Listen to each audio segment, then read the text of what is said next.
Hello everyone. आज पुन्हा आपल्या लॉकडाऊन गप्पांमध्ये आपले स्वागत आहे. आणि आज मी बोलणार आहे.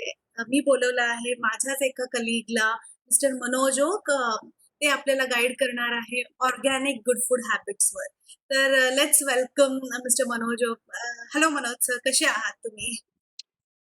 मजेत, आरोग्यदायी आहे आणि सगळ्यात प्रथम तू मला ही संधी दिल्याबद्दल मी तुझा अत्यंत आभारी आहे. अरे, कारण दॅट्स ह्या माय प्लेजर. करंट काळामध्ये ही संधी मिळणं खूप महत्वाची आहे आणि लोकांपर्यंत ही माहिती जाणे तितकीच गरजेची आहे. Thanks a lot. My pleasure. आपण गप्पांना सुरुवात करू शकतो. ओके. तर सगळ्यात पहिले मला सांगा की ऑर्गॅनिक फूड म्हणजे काय?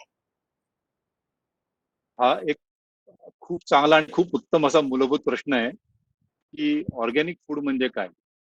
आपण नॉर्मली जे काही वाण्याकडनं वाणी सामान आणतो, गहू, तांदूळ, तेल, तूप, जी काही वाणी सामानाची संपूर्ण आपली यादी आहे, तर ते जेव्हा शेतामध्ये पिकवलं जातं, तर तुम्हाला कोणी शेतकऱ्याला विचारलं की मग आमचं ऑर्गॅनिक म्हणजे काय, कारण हल्ली सध्याच्या बाजारामध्ये मार्केटिंगचा डेटा आणि लोकांना चांगलं खाण्याबद्दल असलेली जिज्ञासा आणि हळूहळू होत असलेली जागृती, तर बरेच वेळेला खूप ठिकाणी असं दिलेलं असतं की नॅचरली प्रोसेस, नैसर्गिकरित्या पिकवलेलं, नैसर्गिक, असे काही शब्दांचा भूलभुलैया आजच्या बाजारामध्ये वापरला जातो.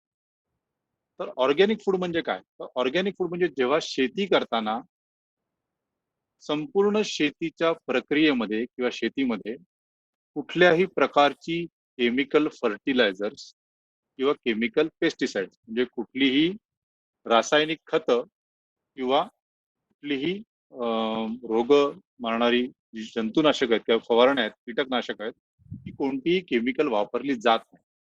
हा त्यातला सगळ्यात पहिला निकष.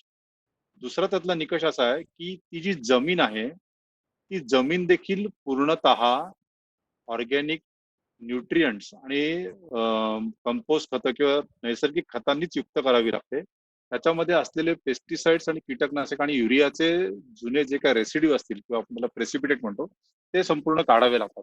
आणि जेव्हा ऍक्च्युली हे पीक तयार होतं, तेव्हा त्याची प्रयोगशाळेमध्ये तपासणी होते आणि त्याला ऑर्गॅनिकचं मानांकन मिळतं.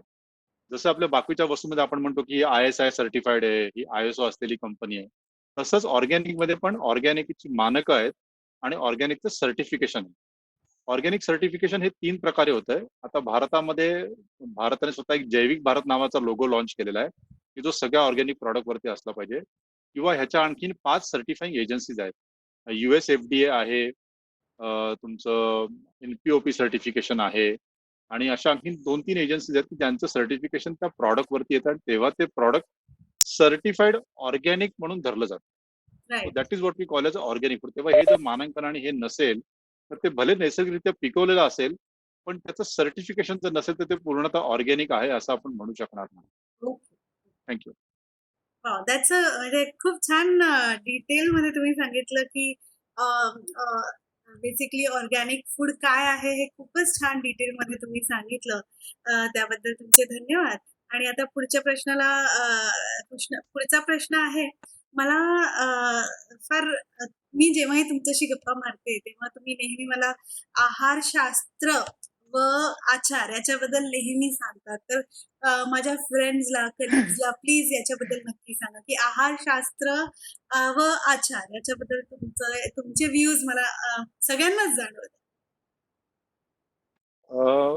आपण ऍक्च्युली सगळे जेवढे भारतीय आहोत ना, ते आपण खूप चांगले नशीबवान आहोत की सर्वप्रथम आपण भारतात जन्माला आलो. त्याच्यानंतर पुढे आपण महाराष्ट्रात जन्माला आलो आणि आपण मराठी भाषा किंवा संस्कृत ही आपली देवभाषा म्हणून मानली जाते. आणि देवभाषा संस्कृत म्हटली की सगळ्यात पहिला त्याचा अभ्यास वेदकाळापासून आणि त्याच्या 4ही वेदांमधनं चालू होतो.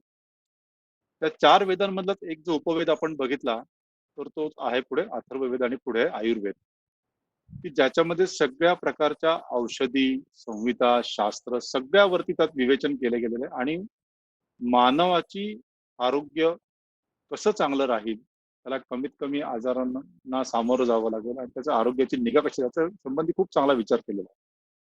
आजच्या आपल्या धकाधकीच्या जीवनात आपण त्यातली सगळीच पथ्य पाळू शकत नाही, पण ऍटलीस्ट सपोज जी काही पथ्य पाळू शकू, तेवढी तरी किमान आपण आपल्या रोजच्या आहारामध्ये वापरावी. त्यातलं खूप सोपं उदाहरण अगदी द्यायचं झालं ना, तर सध्या सगळ्यांच्या आहारामध्ये इडली, डोसा, मेदूवडा किंवा आंबवलेल्या पिठाचे आपण ज्याला पदार्थ म्हणतो, ते सहजगत्या आपण कुठल्याही वेळेला खातो. अगदी मी खूप सोपं बोलीभाषेत उदाहरण देतो. बरोबर. आहारशास्त्राप्रमाणे शक्यतो आंबवलेले पदार्थ, मग ते काही असोत, तुम्ही घरी केलेले असोत, बाहेरनं आणलेले असोत. आंबवलेल्या पदार्थांचं सेवन हे शक्यतो नेहमी सकाळच्या न्याहारीच्या वेळेला करावं. शक्यतो सूर्यास्तानंतर किंवा संध्याकाळच्या वेळेला किंवा माध्यान्ह भोजनाच्या वेळेला शक्यतो कधी आंबवलेले पदार्थ घेऊ नयेत. सकाळच्या आहाराकरता आंबवलेले पदार्थ उत्तम. तेव्हा तुम्ही मग घरी तुम्ही केलेले काही उकडीचे काही पदार्थ खा, उकड काढून खा, आंबोळ्या खा किंवा तुम्ही अगदी साऊथ इंडियन पदार्थाप्रमाणे इडली, डोसा हे सगळं करून खा. पण शक्यतो हे सगळे पदार्थ सकाळी खा. संध्याकाळचा आहार जो आहे, कारण शेवटी आपलं शरीर हे सूर्याप्रमाणे चालणार आहे. म्हणून सूर्यास्त आणि सूर्योदय या दोन्ही वेळा जर पाळल्या म्हणजे सूर्यास्ताप्रमाणे आपला आहार सुरू करावा आणि सूर्यास्तानंतर आपलं अग्नी मंद होतो. म्हणजे आपली पोटातली पचन क्रिया किंवा जो अग्नी आहे तो शांत होतो. म्हणून संध्याकाळी शक्यतो सूर्यास्तानंतर जेवू नये. पण आत्ताच्या आपल्या आहारशिस्त ते शक्य नाही. तर म्हणून किमान रात्रीचं जरा तुम्ही डिनर म्हणता ते कमी करावं. आणि हेच तुम्ही जर का आता नवीन कुठली जर कुकबुक्स वापरलीत, म्हणजे अगदी रुजुता दिवेकर पासून कुठलेही जर तुम्ही कुकबुक रेफर केलं, तर तिन्ही पण सगळ्या ठिकाणी हेच सांगितलेलं आहे.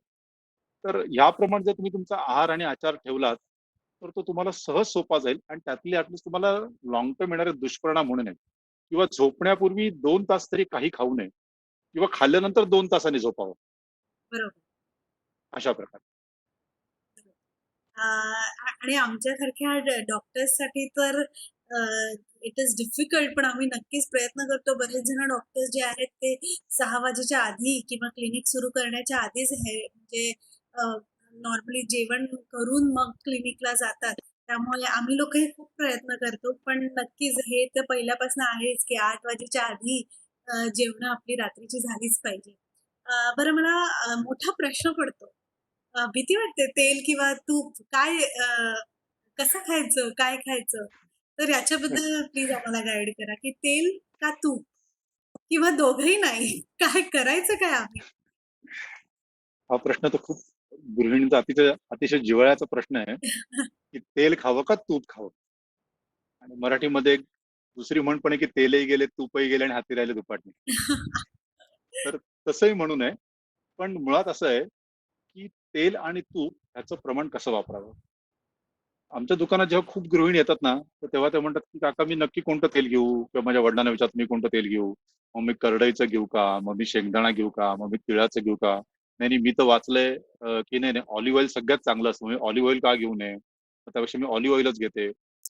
तर माझं आहारामध्ये एक सोपं सूत्र तर अशी आहे त्याच्यामध्ये आहार निवडताना, म्हणजे तेल आणि तूप स्वतः निवडताना. मी असं म्हणणार नाही, की ऑलिव्ह ऑइल वाईट आहे, शरीराला अपायकारक आहे किंवा काय. पण शेवटी आपण जेव्हा विचार करतो, तेव्हा आपण त्याच्यामध्ये 3 लोकांचा विचार करतो. एक आहेत कनिष्ठ वर्गीय, की ज्यांना रोजचे जेवणाची भ्रांत आहे. म्हणजे त्यांना तेवढंच पैसे खर्च करून त्यांना जेवण दिसतं. दुसरे मध्यमवर्गीय आहेत, की जे त्यांना जेवणाची एक वेळची भ्रांत नाहीये. पण आजच्या तारखेवर जर का 1 महिन्याचा पे कट झाला, तर त्यांच्यापुढे संकट उभं राहू शकतं. बरोबर. आणि तिसरे आहेत, की ज्यांना पैसा हा प्रॉब्लेमच नाहीये. ज्यांना जे अत्युत्तम आणि जे सगळ्यातलं सगळं उत्तम आहे, ते त्यांच्याकडे घेण्याची त्यांची क्रयशक्ती आहे.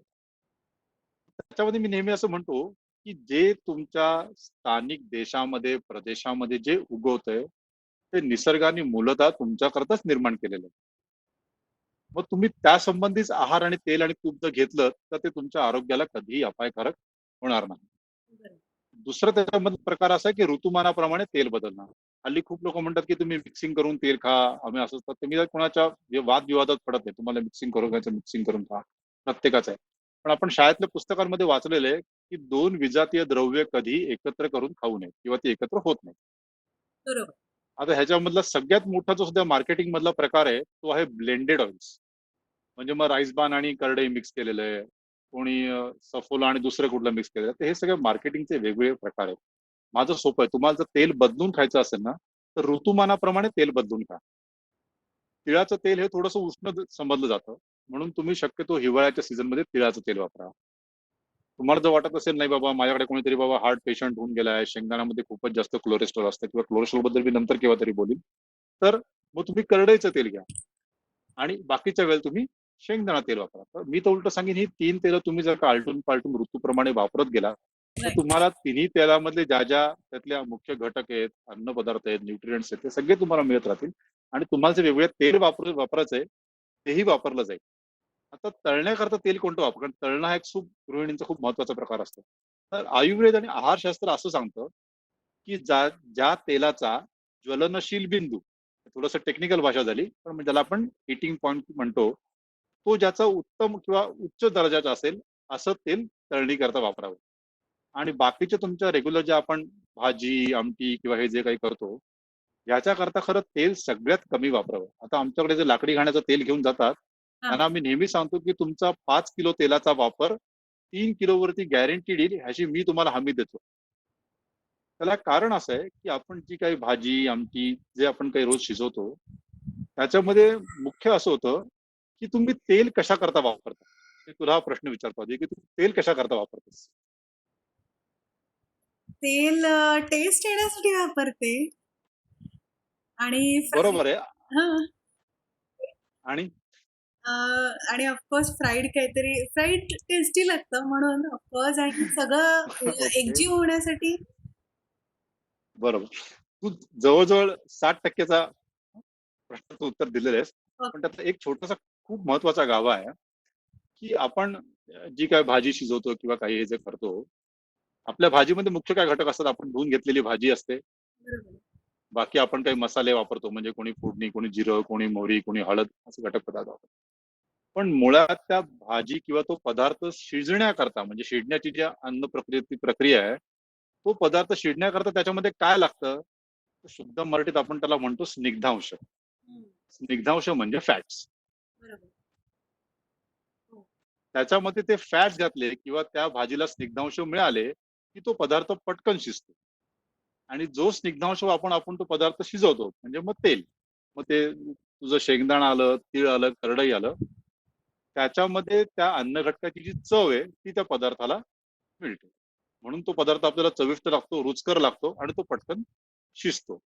आता एखादा खूपच अगदी पेशंट असेल त्याला म्हणतात डॉक्टरने तेल तू पूर्ण बंद करायला सांगितलं तेव्हा आपण तीच भाजी वाफेवर शिजवतो. अजिबात तेल न घालता. तेव्हा त्याला वेळ जास्त लागतो.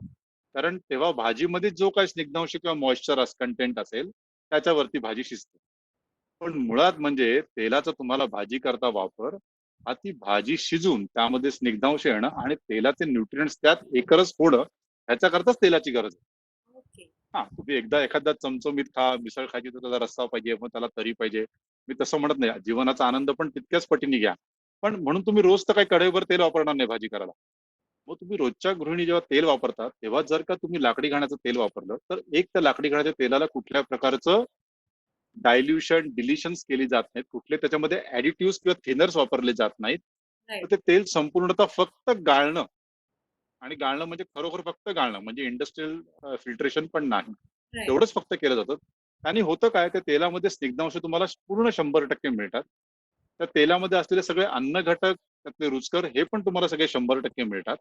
आणि त्यांनी तुम्हाला त्या भाजीमध्ये लागणारं तेल हे जवळजवळ 30 ते 40% कमी लागतं. अरे वा. हा त्यातला सगळ्यात महत्वाची गोष्ट आहे. आता जाऊया तुपाकडे. तर आहारशास्त्रामध्ये सांगितलेलं आहे, आयुर्वेदात देखील सांगितलेलं आहे की तुम्हाला जेवढे पदार्थ तुपात करता येतील तेवढे तुम्ही सगळे ऍक्च्युली तुपामध्येच करावेत. राईट. म्हणजे अगदी तळणं देखील. पण आत्ताच्या सांप्रत काळामध्ये शुद्ध गाईचं तूप मिळणं हे तेवढं सोपं नाही आणि तेवढं सगळ्यांना परवडेल पण असं पण नाही. तर म्हणून मग तुपाचा वापर कसा करावा. तर तूप म्हणजे घृत. तर घृत हे आपल्या वेदामध्ये किंवा देवांना आपण जे काही ऑफरिंग करतो त्याच्यामध्ये तूप हा सगळ्यात शुद्ध घटक म्हणून मानला गेलेला आहे. म्हणून इंग्रजीत देखील त्याला क्लॅरिफाईड बटर म्हणतात. हो. तर तो जो घटक आहे तर तो तुम्ही रोजच्या वरण भातावरती एक चमचाभर तूप घ्या किंवा मी तर थोडस त्याच्या पुढे एक म्हणजे मी आयुर्वेदाचार्यांवरती कोणावरती मला त्यांच्या ह्याच्यात ओलांडायचं नाहीये. पण ज्यांना कोणाला जॉईंट पेन्स आहेत, सकाळी गुडघे दुखतायत, कंबर दुखतायत, त्यांनी काहीच करू नये. सगळ्यात सोपा उपाय आहे, रोज सकाळी अंचपोटी एक चमचाभर गाईचं तूप रोज चावून खावं उभं राहून आणि त्याच्यानंतर एक ग्लास कोमट पाणी प्यावं. त्याने त्यांच्या शरीरामध्ये जे काही स्निग्धांश आणि लुब्रिकेशनची कमी झालेली आहे आणि परत पचन संस्थेमध्ये पण जो काही प्रॉब्लेम असेल तोही हळू कमी होतो आणि त्यांची गुडघेदुखी, कंबरदुखी हे आजार त्यांचे कालांतराने 1 ते 1.5 महिना रोज जर सेवन केलं तर त्यांना निश्चित ह्याच्यामधनं फायदा आणि सोपा उपाय प्राप्त होऊ शकतो. हे खूपच छान इनपुट्स होते. तेलाबद्दल तर फारच उत्तम, की घाण्याचं तेल, लाकडी घाण्याचं तेल कसं वापरावं आणि उलट ते कमी लागतं नॉर्मल तेलापेक्षा यूज करण्यासाठी. सो शुअरली मी तर नक्कीच I am trying to shift to organic, पण मी आता हळूहळू पूर्णपणे प्रयत्न करेल. बरं, मला आता सांगा की धान्य, ऋणधान्य, तृणधान्य ह्या आरोग्यासाठी कशा महत्वाच्या आहेत, ह्याबद्दल तुम्ही सांगा. धान्य, तृणधान्य आणि हे अं, भारतातलं जर का आपण शेतीचा इतिहास पाहिला तर खूप खूप म्हणजे अगदी पुराण काळात जाऊन की जेव्हा शेती हेच मुळात मानवाने लावलेला एक शोध होता किंवा त्याची गरज होती. तर तो आपण जर भारतामध्ये विचार केला तर भारतामध्ये ऍक्च्युली खूप पूर्वी असलेलं धान्य हा गहू नव्हताच. बरोबर. खूप पूर्वी असलेलं भारतामधलं धान्य हे ऍक्च्युली बार्ली इंग्लिशमध्ये म्हणायचं झालं तर, आणि मराठीत म्हणायचं झालं तर त्याला आपण जवा म्हणतात. म्हणजे श्राद्ध बिद्ध असं तेव्हा तुम्ही त्याला जवा म्हणून तुम्ही त्याचे दाणे आणताय घरी कुठे काही श्राद्ध कर्म किंवा कोणाकडे घालतो. तर ते जव म्हणजे जे बार्ली आहे आणि सोरगम म्हणजे आपली ज्वारी आणि भात, ही आपल्याकडची खूप खूप जुनी असलेली जे धान्य मिळते ते सगळ्यात मूळ जुनी हीच आहेत.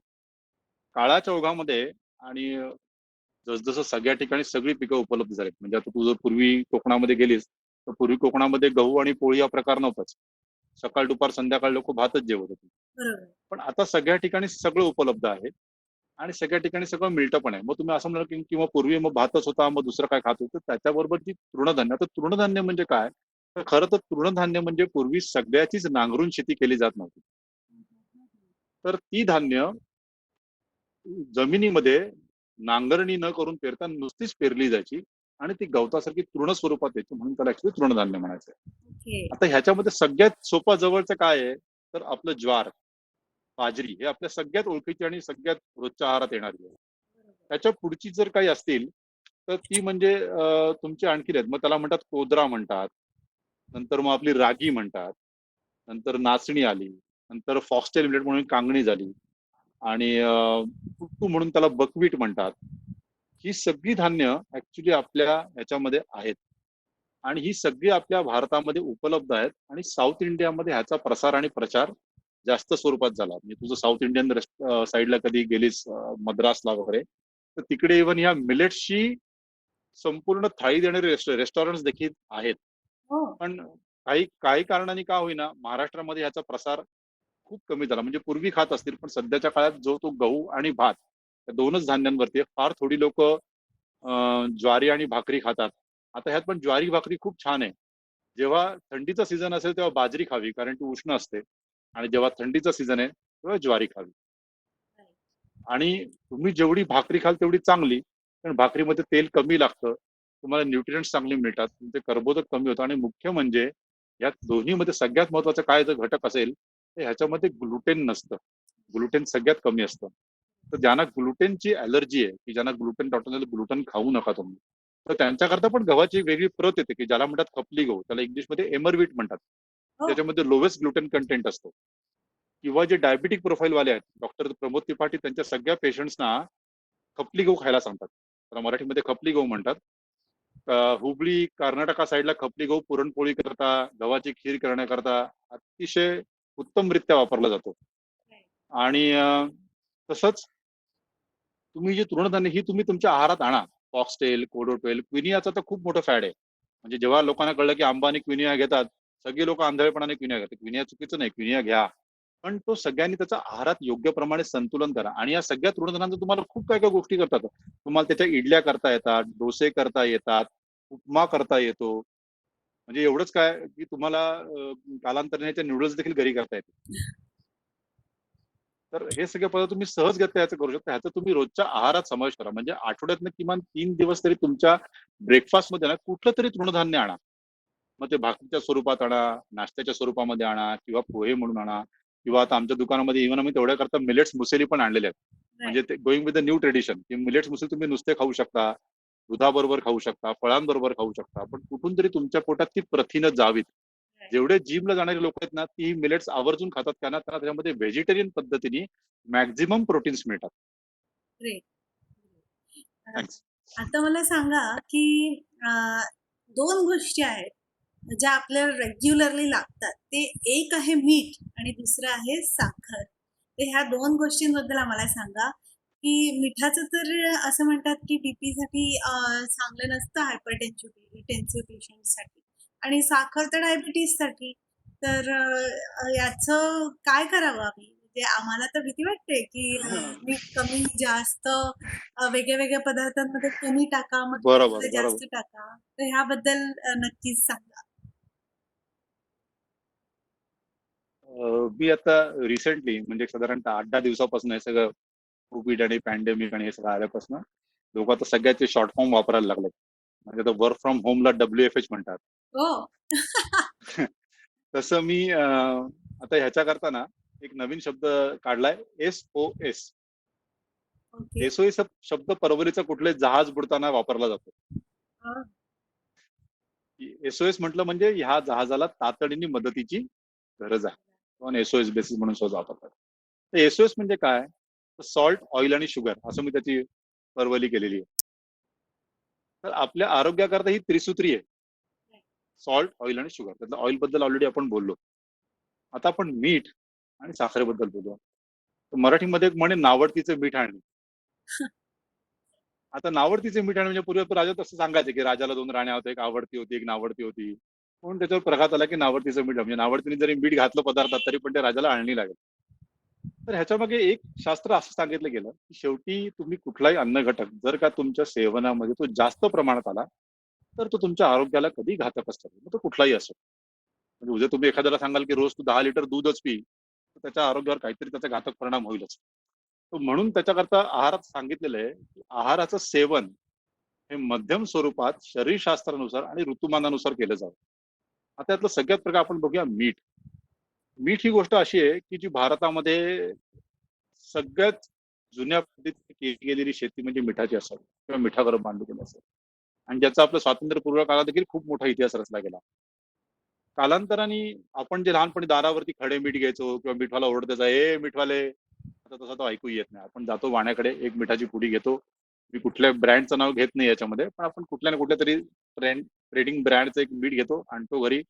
मग आपण म्हणतो की अरे हे मीठ आयोडीन युक्त आहे, मग कोण म्हणतं हे लो सोडियम सॉल्ट आहे, मग कोण म्हणतं असं. मी कुठल्याही त्याच्यामध्ये याच्यावरती टीका न करता मी एवढंच म्हणेन की मीठ शक्यतो वापरताना तुम्ही नैसर्गिकरित्या तयार झालेलं मीठ वापरा. आता नैसर्गिकरित्या तयार झालेलं मीठ म्हणजे काय? तर आपल्याकडे मिठामध्ये ऍक्च्युली 3 प्रकार आहेत. त्याला आपण शुद्ध मराठीत म्हणतो सैंधव. सैंधव म्हणजे रॉक सॉल्ट. दुसरं आलंय काळं मीठ, जे ऍक्च्युली आपण चाट मसाल्यावरती आणि पाणीपुरीमध्ये वापरतो. आणि दुसरं त्याला म्हणतात पादेलोण. ते पण मिठाचाच प्रकार आहे, तो पण चाट मसाल्यामध्ये वापरला जातो.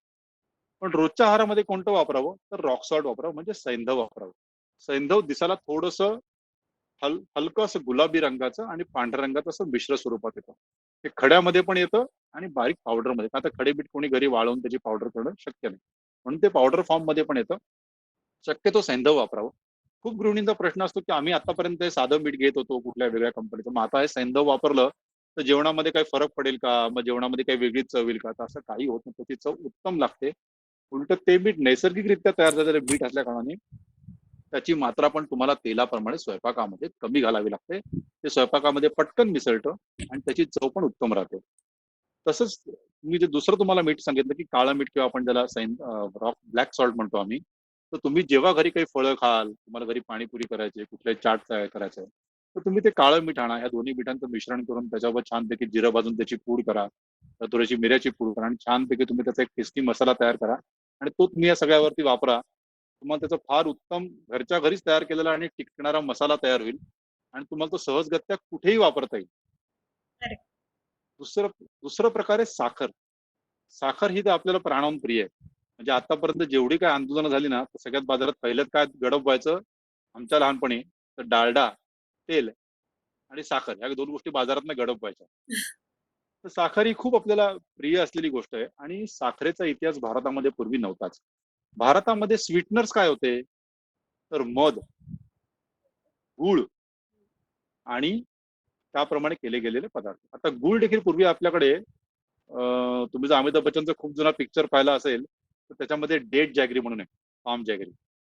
अमिताभ बच्चन बाजारात जाऊन तेव्हा तो गुळ विकत असतो. अजूनही बंगाल साईडला वगैरे कलकत्ता साईडला तो गुळ मिळतो, ठराविक सीझन मध्येच मिळतो. ओके. आणि त्या गुळामध्ये केलेला जर तुम्ही रसगुल्ला खाल्लात तर अजून कुठलाही रसगुल्ला परत तुम्ही खाणार नाही. वाव. वाव. तर हे आपल्या भारतामध्ये असलेले पूर्वी शर्करेचे प्रकार आहेत. त्याच्यानंतर ऍक्च्युली शर्करेचं निर्माण झालं की जिकडे उसापासून साखर तयार होईल. आता जेव्हा उसापासून साखर तयार होते ना, हल्ली लोक खूप काय काय वेगळे म्हणतात. मग कोण म्हणतो की ती त्याला क्रिस्टलाइन पांढरेपणा घेण्याचं त्यामध्ये सल्फर वापरलं जातं, कोण म्हणतो केमिकल वापरलं जातं, कोण म्हणतो त्याच्यामध्ये हाडाची भुकटी मिसळते. अनेक बंधत आहेत, अनेक प्रकार आहेत, अनेक रुमर्स आहेत. मी त्याच्यावरती काही भाष्य करणार. माझं सोपं म्हणणं आहे की जी साखर आपल्याकडे मिळते ती naturally processed without any chemical process असलेली साखर जर मिळाली तर ती उत्तम. त्याच्याकरता आपल्या दुकानामध्ये ओ नावाची शुगर जी नॅचरली प्रोसेस ब्राऊन शुगर आहे.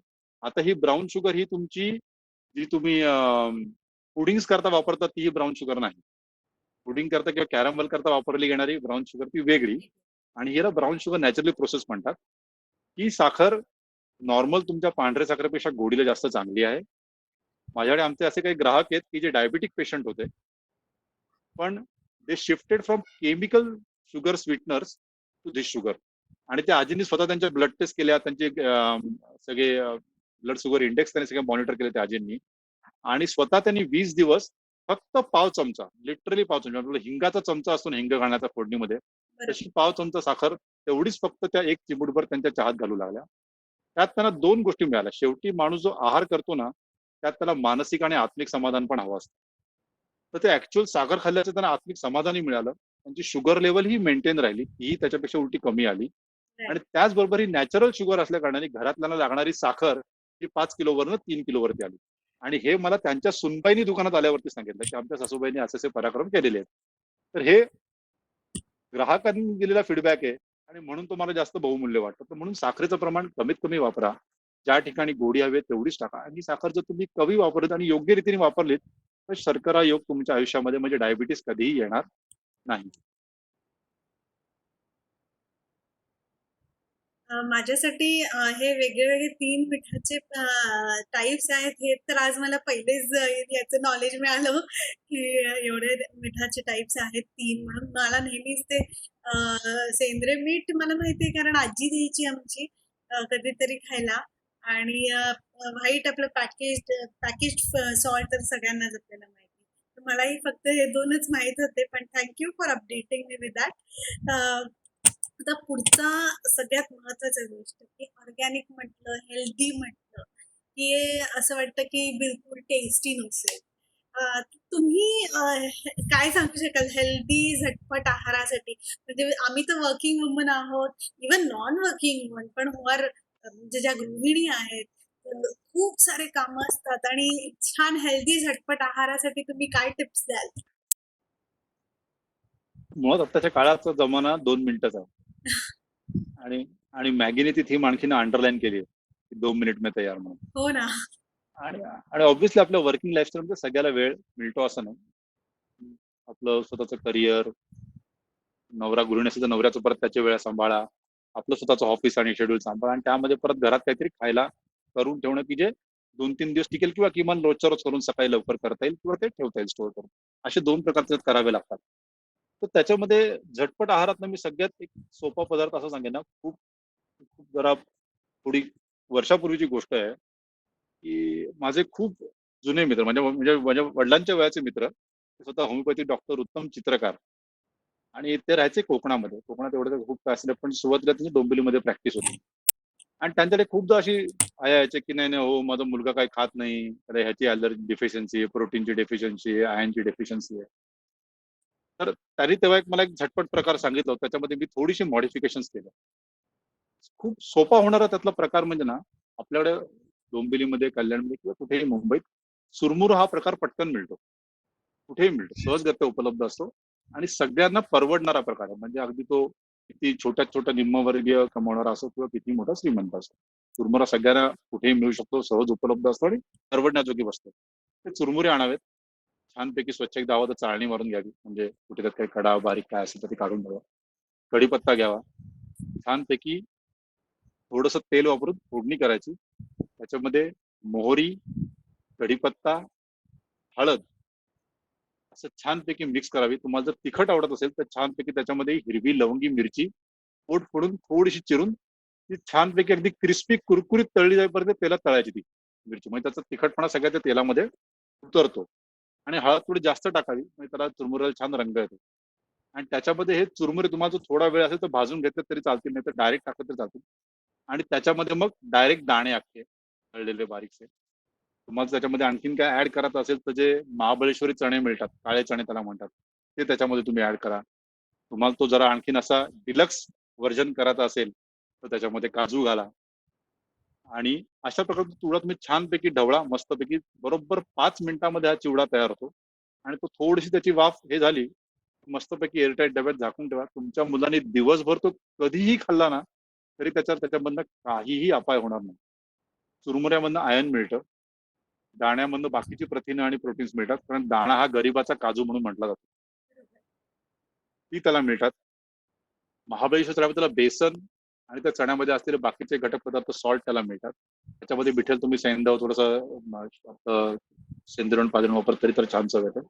आणि हा चिवडा सहज एकदा केल्यावरती 8 दिवस सहज टिकतो, खराब होत नाही. आणि हा त्याने अगदी दिवसभर खाल्ला ना, रोज वाटी वाटी 2-2 वाट्या घेऊन, तरी त्याला त्याचा काही अपाय होणार नाही, त्याला हेल्थमध्ये काही इश्यूज येणार नाहीत. आणि त्याला हे कधी खाता येतं. आणि हे सगळ्या वयोगटात खातात. म्हणजे म्हाताऱ्या माणसाला पण सहज चालू शकेल, छोट्या मुलाला पण सहज चालू शकेल. आणि हा सहज अगदी सोपा करता येणारा पदार्थ आहे. दुसरा पदार्थ थोडासा मेहनतीचा आहे ह्याच्यापेक्षा. त्याला आपण मगाशी मिलेट्स बद्दल बोललो होतो, हो. तर फॉक्सटेलचा उपमा खूप छान होतो. फॉक्सटेल उपमा अतिशय उत्तम लागतो. आणि जसा तुम्ही रव्याचा उपमा करता ना हं. तसाच तो करायचा असतो. राइट. कृतीमध्ये एका काही त्याचा तसूचाही बदल नाही. तसंच गरम पाणी वापरायचं. फक्त त्याच्यामध्ये तुम्ही जेव्हा फर्स्ट टाइम कराल ना, तेव्हा तुम्हाला कसं गृहिणींना रवा किती फुलतो याचा अंदाज असतो किंवा किती फुगेल्याचा अंदाज असतो पाण्यामध्ये. ह्याचा थोडासा अंदाज घ्यायला तुम्हाला वेळ लागेल. पण ह्याच्यामध्ये पण छानपैकी बारीक चिरून, हिरवे मटार घालून, गाजर घालून, छानपैकी त्याला हळद, मसाला असं वापरून फोडणी केलीत, तर हा उपमा देखील तुमचा 10 मिनिटात तयार होतो. आणि हा तुम्हाला गरम-गरम म्हणून कधीही खाता येईल. हा तुम्हाला सकाळी न्याहारीला पण खाता येईल किंवा तुम्हाला जर का रात्री आज बाबा हेवी डिनर घ्यायचं नाहीये, तर तुम्ही प्रत्येकाने एक-एक डिश हा उपमा जरी खाल्लात फॉक्सटेलचा, तरी तुम्हाला तेवढे जेवणाखातर जेवढे काही तुम्हाला न्यूट्रिएंट्स किंवा कॅलरीज मिळायला पाहिजेत, त्या तुम्हाला त्यातनं मिळू शकतात. आणि एक झटपट आहार म्हणून कधीही तुम्हाला तो पटकन तयार करता येऊ शकतो. Thank you Manojji. खूप छान 2 रेसिपीज दिल्या तुम्ही आम्हाला झटपट तयार करण्यासाठी. नक्कीच आम्ही हे आपण इनबॉक्समध्ये रेसिपीज टाइप करून पाठवूयात सगळ्यांना, सो दॅट तेही घरी करू शकतील. आणि हे तुमच्याकडनं आम्हाला गायडन्स मिळालं हेल्दी आणि ऑर्गॅनिक फूडचं. I am really thankful to you for coming and speaking to us. याच्यामुळे माझ्या नॉलेजमध्ये तर भरपूरच भर पडली आहे की काय काय ऑर्गॅनिक म्हणजे काय, आणि exactly how it can lead to healthy lifestyle आणि how it can lead to good food habits. So thank you so much Manojji. आणि तू नक्कीच कंप्लीट करण्यापूर्वी ना मी तुला आणखीन एक त्याच्यामध्ये गोष्ट ऍड करेन येस प्लीज. की कारण आपण आतापर्यंत सगळं काय खायचं, कधी खायचं आणि कसं खायचं हे तर सगळं खाल्लं. पण जेवायचं कसं, हो. हा एक खूप शेवटचा महत्वाचा प्रश्न आहे की जो हां. त्याला पण तुझं ऍड करेन की जेवायचं कसं. प्लीज गो तर अहेड. आपण जेव्हा जेवतो ना, नॉर्मली आपल्याकडे फक्त लंच टाइम अर्धा तासाचा दिला जातो. मी आतापर्यंत फक्त अशा 2च ऑर्गनायझेशन बघितल्या. एक डॉक्टरची बघितली एका ऑर्गनायझेशन आणि एक इंडिया बाहेरची ऑर्गनायझेशन बघितली, की जिकडे जेवणाकरता त्यांना 1 तास ते 1.5 तास जेवणाची सुट्टी दिली जाते. राईट. आणि आणि तू स्वतः तो डेंटिस्ट आहेस आणि तुला हे सांगायची गरजच नाही की आपण नेहमी म्हणतो की दातांची निगा उत्तम प्रकारे राखा. आणि तुम्हाला जर का अन्नाचं पचन व्यवस्थित व्हायला हवं असेल तर तुमचं जो आहार आहे तो तुम्ही व्यवस्थितरित्या सगळ्यांनी चावून, म्हणजे तुमच्या दात, दाढा, सुळे या सगळ्या 32 दातांचा वापर करून अन्नाचं चरवण करून मग जेवा, असं आपले सगळे डेंटिस्ट सांगतात. खरंच. तर त्याच्यामागचं शास्त्र असं आहे किंवा आपण अगदी लहानपणापासून सांगायचं, अरे सावकाश जेव, एक घास 32 वेळा चावून खा. एक घास 32 वेळा चावून खाय त्याची थोडीशी जरा अतिशयोक्ती होऊ शकेल, पण त्याला कारण असं आहे की चव ही तुमच्या जिभेला कळते. बरोबर. तुमच्या पोटाला, पॅनक्रियसला, लिव्हरला खारट, तुरट, आंबट, तिखट हे काहीही कळत नाही. त्याला फक्त आलेला अन्नाचा रस कळतो. हो. तर म्हणून तुम्ही जे जेवता ना, ते जेवढं तुम्हाला चावून जेवतं तेवढं सगळं चावून त्याचा संपूर्ण चोथा करून मग तो पोटात टाकला. त्याने पचनक्रिया सोपी होते. अन्नरसाचं विघटन लवकरच तुमच्या शरीराला ते लवकर मिळतात आणि पुढे येणारे प्रॉब्लेमही कमी होतात. म्हणून अन्न उत्तमरित्या चावा आणि अन्न हे आपण 5 इंद्रियांनी सेवन करतो. म्हणून भोजन हा एक यज्ञ म्हटलं गेलेला आहे आपल्या त्याच्यामध्ये. आपण म्हणतो अन्न पूर्ण नव्हे जाणीजे यज्ञ ब्रह्म असं आपण त्याच्यामध्ये म्हटलेलं आहे. तर हा जो यज्ञ आहे तो आपण 5 इंद्रियांनी करतो. तुम्ही कुठलाही पदार्थ बघा. तुम्ही गृहिणी म्हणून सगळ्यात पहिलं काय करता? पहिल्यांदा तुम्ही नजरेने ते पदार्थ बघता डोळ्यांनी की कसा झाला, वा रंग छान केशरी आलाय, सुरेख रंग दिसतोय, भात छान शुभ्र पांढरा फुललाय, म्हणून तुम्ही पहिलं नजरेने बघता. नंतर तुम्ही जेव्हा ऍक्च्युली घास घेता तेव्हा तुम्ही तुमच्या स्पर्शान म्हणजे तुमच्या स्किन किंवा त्या इंद्रियाने तुम्ही त्याचा आस्वाद घेता की पोळी मऊसूत लागतेय, भात छान झालाय, लाडू छान रवाळ झालेत, तुम्ही दुसऱ्या याने घेता. तिसरा तुम्ही आस्वाद घेता त्याचा वास, काय खमंग वास सुटलाय भाजणीचा, मस्त झणका एकदम झणझणीत वास येतो सगळीकडे नाकाने करता. चौथी तुमची जिव्हा, त्याने तुम्ही त्याची टेस्ट घेता ती कशी लागतेय, तुरट लागते, खारट लागते, आंबट लागते, तिखट लागते. आणि ह्या सगळ्यात वरचं इंद्रिय म्हणजे आपला मेंदू, की जो या सगळ्याचं रसग्रहण करतो आणि आपल्या शरीराला सांगतो की आज तू हे जे जेवलायस सगळं उत्तम जेवलेलं आहेस, तेव्हा त्या जेवणारा देणाऱ्याचे अन्नदाता सुखी भव असं म्हणून त्याचे आभार मान आणि जेवणाचं यज्ञ संपव. थँक्स. खूप सुंदर तुम्ही हा शेवट करतायत आपल्या लॉकडाऊन गप्पांचा. वाव हे जेवण आणि आपण सगळं आपलं भोजन हे यज्ञ आहे यासाठी wow it's a very beautiful thought.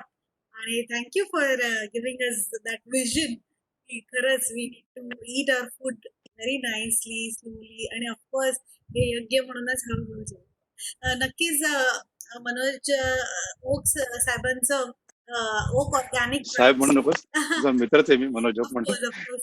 तर मनोजींचं ओक ऑर्गॅनिक प्रोडक्ट्स म्हणून शॉप आहे, गौ समृद्धी त्यांचं ब्रँड आहे. आणि ह्या दिलेल्या ऍड्रेसवर तुम्ही त्यांच्याकडे त्यांचे ऑर्गॅनिक प्रोडक्ट्स नक्कीच ऑर्डर करू शकता. So please feel free to call him regarding your doubts कशा ऑर्गॅनिक फूड बद्दल आणि of course for your orders. Thank you once again. I'm signing off, Aditi Mahale. Take care, stay home, be safe. Thank you. Thank you Aditi, thanks a lot. Thank you.